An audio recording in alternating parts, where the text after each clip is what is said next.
Tom here, back in the loft again, and today we're going to be taking a look at this. It's the new Gaugemaster Infinity Sovereign controller. I've been looking forward to trying out a new controller for a while. The controller or the system I've got now is pretty good. The only downside is not a wireless handset, and that's what I wanted in case there's a problem at the other end of the layout, especially when the layout gets extended. I can have the controller in my hand what part of the layout I'm on, so hopefully it'd be more easier to run the trains, especially when I'm filming running sessions. So anyway, let's open up the box and see what we got and see how good it is. So back in a sec. Okay, let's take a look at what we got in the box. So I had to actually sort of tear this outer cover to get the box out of it before. So anyway, that's the front. Sorry about the glare of the light, there's not much else I can do, or there's no other space really I can do this in. So we've got a picture of it there. We've got a bit of info on the back if you want to pause it and take a read. So again, that's the contents here. So I'm not, like I say, there's nothing wrong with the Gaugemaster Prodigy system that I've got. I was actually going to get the wireless conversion kit for it, or a wireless version of it, but then I saw this was coming out, and bizarrely I think it's actually about £20–30 cheaper than the Gaugemaster Prodigy system, which you can still buy, which seems a bit bizarre really, considering this is the latest system. So got an instruction manual here. It's a reasonable size. Let's have a look. Right, so this is our base station. By the looks of it. It's light as a feather as well. But that's not a bad sign. So yep, that's the base station. I'm guessing this could be the handset. Yep. So, oh, we've got batteries there. So the one disappointment already with this system, I thought something modern like this would easily have rechargeable handset that you could just plug in the USB and charge up. So that's the only sort of criticism so far, without even running it. Get the batteries with it, and because it's a screw-on cap, you got to unscrew it, take the batteries out, so this isn't getting running. Now we're approaching the winter, I don't think I'll be able to leave this up here, because the cold might obviously affect the battery strength. So I'll have to leave that downstairs in the house where it's warm and there's less humidity. And okay, so that's just one thing I thought it's worth pointing out. Okay, third box. That's got to be the that's part of the power supply. This box is empty. Not sure what that was meant to be. Hopefully there's nothing missing. And this box feels light as well. So that's our plug socket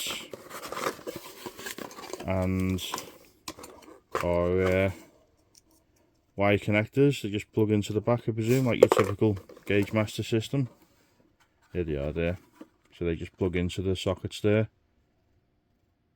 Okay, so I think that's all we need. So let's get this set up now and see how it does.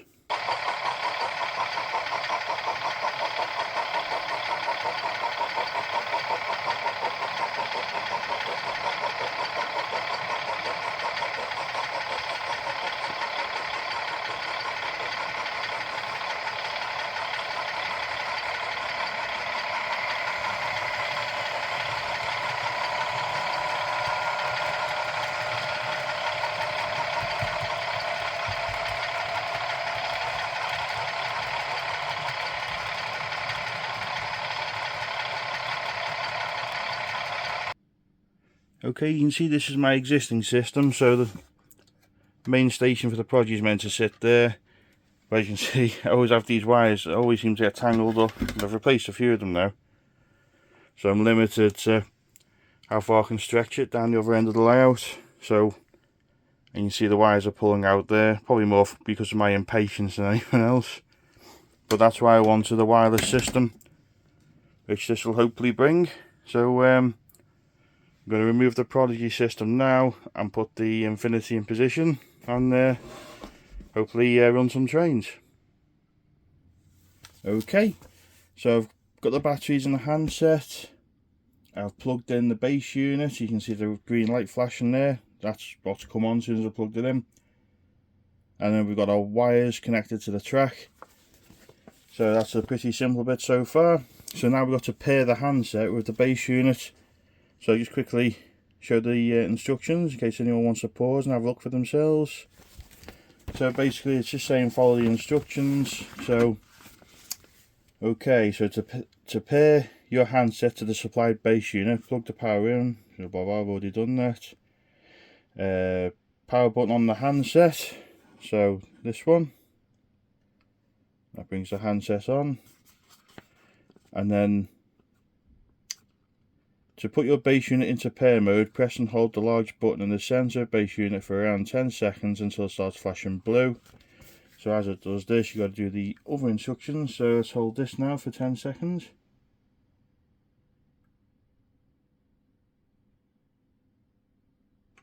Right, so that's flashing blue. And then it says, as soon as it does this, do the following. So press menu. And then we've got 3. Oh, sorry, press menu. Yeah, and then we've got to press 3, which is more. And then we got 6, which is handset. And 2 for pairing. Never being paired.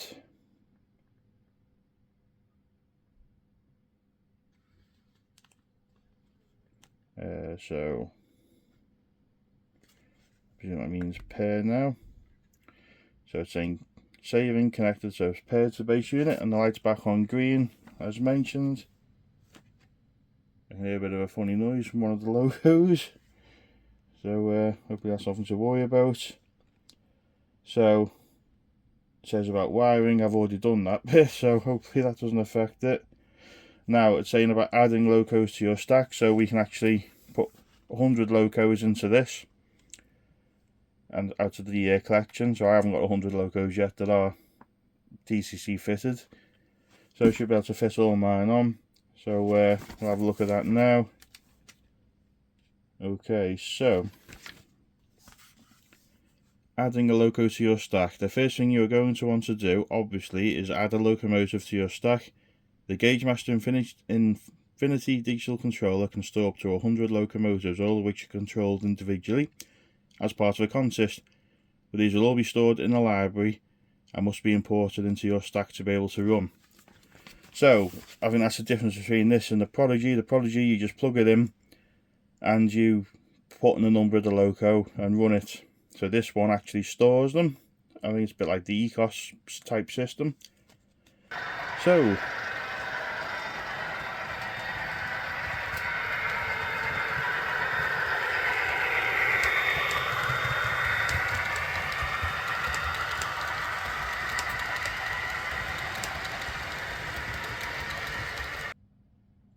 right, so we've paired this up with the hub, which was about 2 weeks ago now.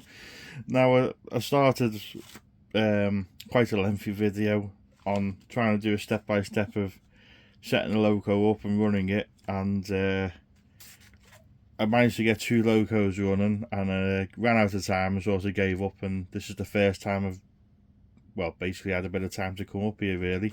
We had the East Lancashire Steam Gala that we went to, that was really good.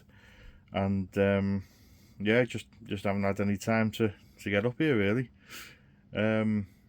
So what I wanted to quickly show you was, right, so what I was looking for when I come up here in the loft and doing a bit of scenery work or just a bit in general, I usually just, first thing I normally do is pick up the controller, put a loco number in and give it a run.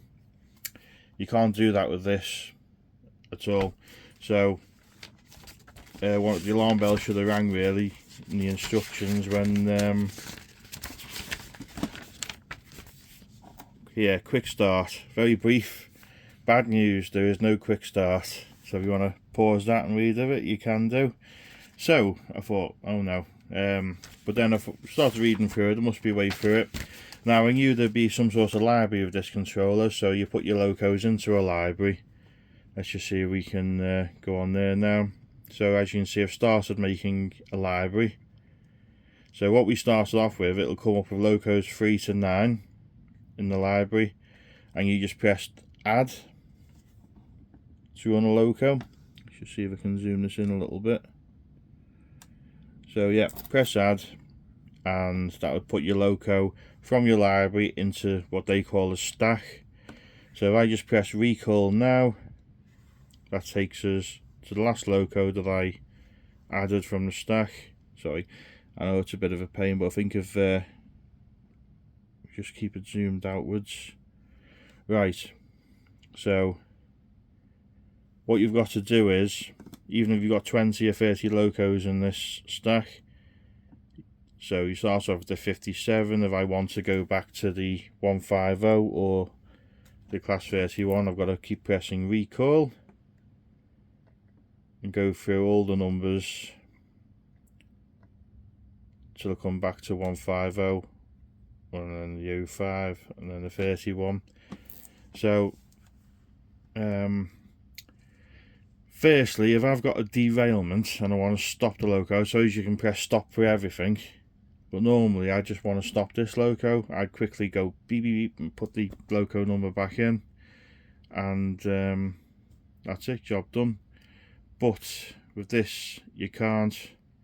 So just for an example with this, if I come up into the loft, want to run a loco, I can just press the loco button and say I want to run the class 33 here, first 4 numbers on the loco, so put in 3302, press enter, and you're free to do whatever you want. Then you can put the lights on, which is 0, you put the sound function on, and turn the knob for your speeds, obviously your direction, and you also have a emergency stop button. So, you know, this system is as simple and as easy as you can get in terms of just your basic running. You can do your double head and stuff like that as well, which after 7 or 8 years of having this controller, I still haven't, you know, got the hang of it. I think it's just a case of each loco you get always runs a slightly different speed. But I've had the class 20s together, I've had the DRS 33s together on a consist, but only a few. Now, going off track. So yeah, that's what I like about this system. So the negatives of this system is obviously this cable, which is the main reason for wanting this.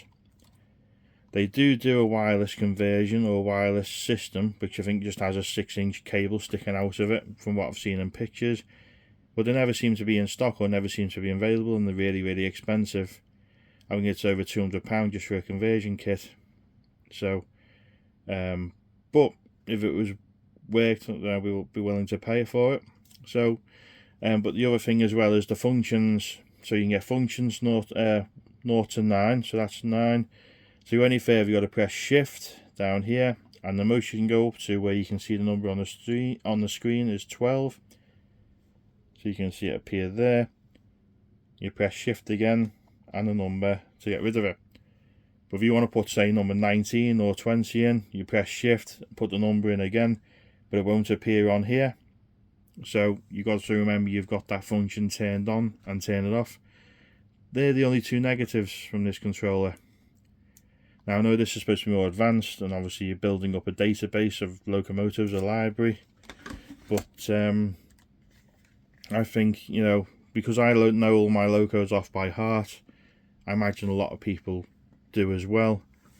I don't want, you know, really be faffing through a library all the time. I wouldn't mind it if I've got the couple of hours to set up a running session, so I put all the locos from my library into the stack, which I'm flicking through now.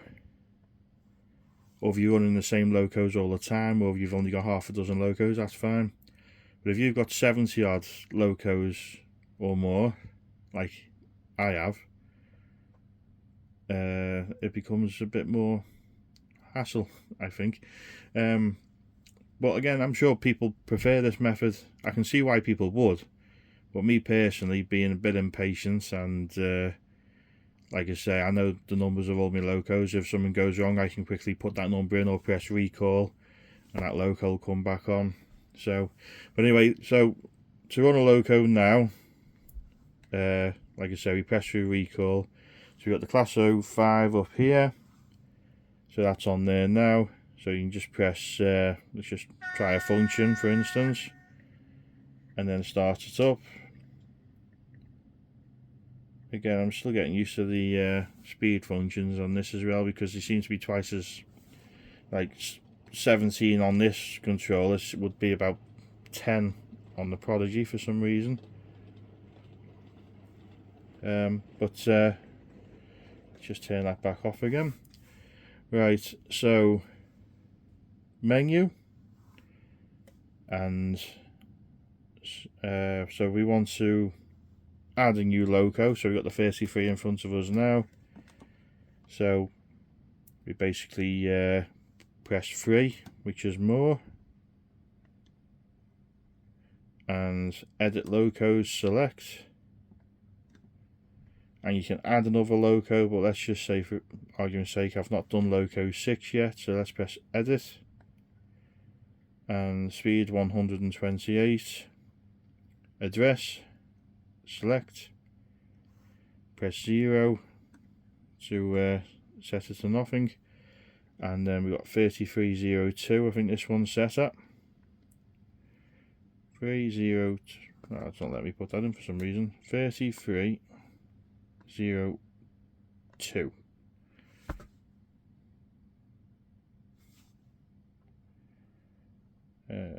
Why won't that let me do that? Okay, let's try that again. We've got the class 24. I don't remember trying the 33 before, so that's a bit strange. Anyway, so let's try address. Set that to 0. Let's try 24. This is all this number's set to, so press back. And this is the slightly more time consuming bit. So we've got loco 6 it's currently set at, so let's just delete all that. And then we've got ABC, so we got to go through numbers 0 to 9 before we get to the letters. Gotta keep turning this until we get to C. So we got C there, ABC again, and then we press this one to go to the next digit, and then you go through the whole process again. So I suppose the more brief you keep it, the less time it'll take. Okay, so that's that one, and then keep turning it till we get to A.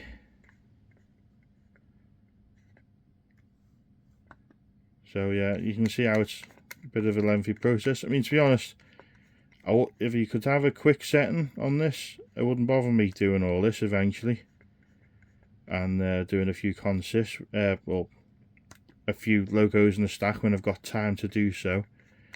But I do frequently take locos on and off the track, and with the older system I can just literally switch from one loco to another, and it just takes no time at all.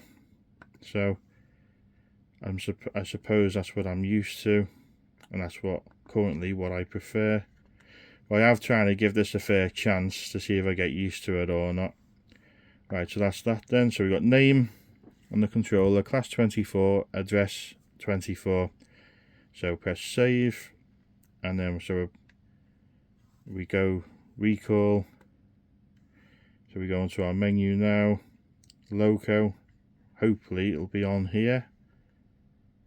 So class 24, then we get the option to add. So this is the library now, so this adds it to the stack, which is what you can run your locos on.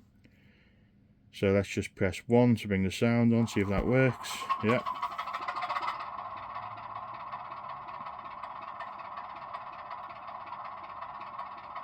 Okay, so let's just try a few functions. So 2 still doesn't work on this. I presume that's the brake actually. So 3, whistle, double whistle. So that you got functions 0 to 9 here. So to get functions 10 to 19, I think it is, you got to press this and then press 1. And as you can see, you got functions 10 to 19. So let's try 12 for instance. Turn that off. And let's try 14. Okay, I don't think there's any functions after 19 on this loco. I haven't got the sheet on me at the moment. Let's just press that again out. And then you press 2 then, and that takes you to functions 20 to 29. Let's just try 21 in case there is something. I don't think there would be. So yeah, so that's how you go through your functions. So let's go functions back to the first 9. We press 0. So that takes us back from 0 to 9. Press the right hand button there for the lights to turn on. And the lights off again. So, and then function 1, turn the engine off. So that's what you got to do to put a loco into the library. I've done that pretty quick compared to what the first time I've done it. So we press recall now. That takes us back to our other locos in the consist. So we got the class 158, the 144, the 150, and the loco 05, 31, 57. Right, so say for instance I take the 24 off the track and put another loco on. We press, so we're on 24 now, so we press menu and we press park. So that parks the loco, so that takes it away from the stack. So I press recall now, go through all the locos in the stack. As you can see, the class 24 is gone. We go back to menu, press loco, the class 24 is back in the library, and you can press add, which takes it back into the stack where we can run it. Press recall, and then it goes through the locos all over again. I can't remember how many you can have in the stack, but I'll write it down. Well, I'll put it on the screen now if I remember to look it up. But yeah, so once you get your head around the basics of it, it isn't too bad. I haven't even gone into the looking at consists or anything yet because I still haven't decided whether I'm going to keep this or not. It's whether I can get used to having it all in the library and then transferring it across. So like I say, we go back to the library. Basically that's what I've imported so far. You see some of the writing's all different because I've just done it in a hurry. So, you know, you can put up to 100 locos in here, it says. And then you have to, whatever you're running on the layout. I mean, on a running session, I might run up to 20 locos. So if I put all 20 into a stack, I've got to scroll between 20 of them. I suppose I can narrow it down to 5 locos. So if one of them crashes in a tunnel, you can press an emergency stop, which will stop everything eventually, I think. So let's just try that for instance. So let's try the 24. So you go to recall. So the class 24 now, just flip this point over. We start moving it over now, change direction.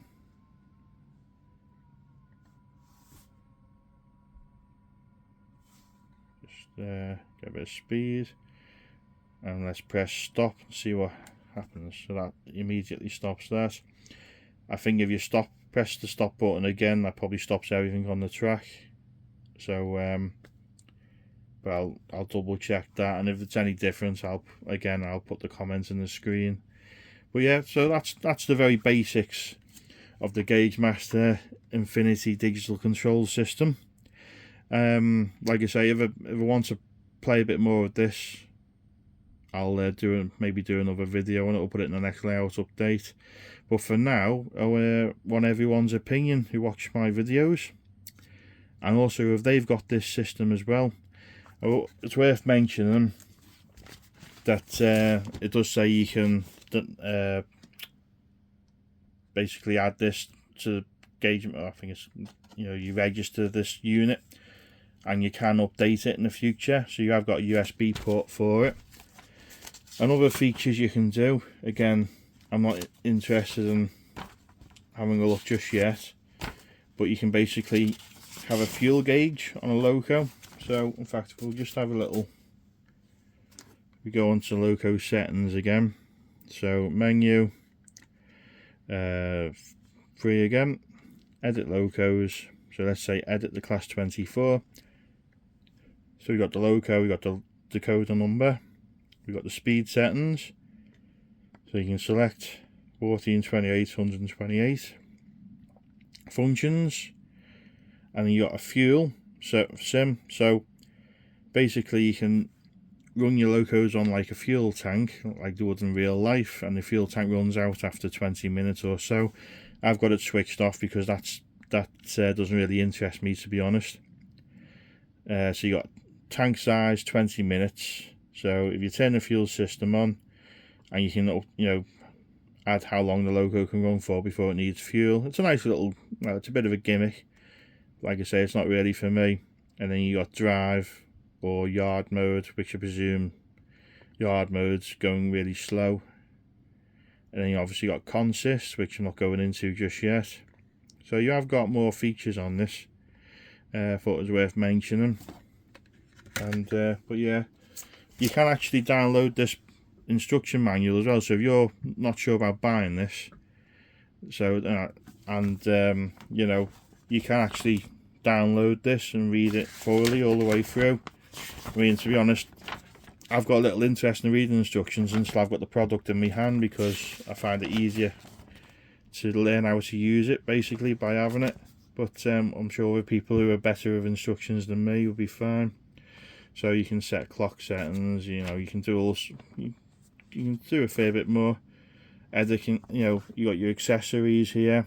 Again, none of my point motors or anything are digital yet. They're all still on the analog system, so again, it doesn't really appeal to me at the moment. Maybe eventually we'll learn how to do it and get better point motors for the layout, but for now I don't know whether to just keep hold of this or not, or at least until a wireless version comes available. Bachmann have also got their, I think it's called the Kinesis system coming out again. I've not seen too much info on that. I did have a little mini tutorial in the Worley show last year, and it does look pretty impressive, but again, with all the impressive fancy stuff on it, I'd still like a simple setup system on it. So if I wanted to just come up and run a couple of trains while I'm playing around without having to add them to a library or anything like that, I can just put a loco number in and run it. Again, that's just my personal preference. If other people like that, then that's perfectly fine.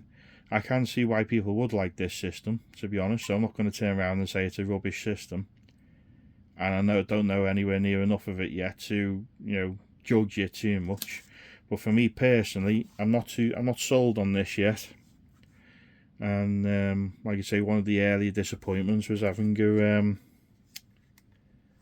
just 2 AA batteries in it instead of having a charging port. There should be a USB charging port, I think, and a built-in battery for something like this. But again, before I go chat for too much longer and everyone falls asleep if they haven't already, again, please let me know what you think in the comments, and also if you've got one of these systems, please let me know your opinion on it, and if you haven't got one, are you going to get one? And we'll leave it at that. As always, I'll throw a few running can't get my words out. I'll throw a few running shots of the layout as always, with the few locos I've set up already, and we'll keep an eye out for the next video. I'm off to the Warrington show this weekend, so it could possibly be that. You never know. Okay, I'll see you soon. Thanks for watching, and bye for now.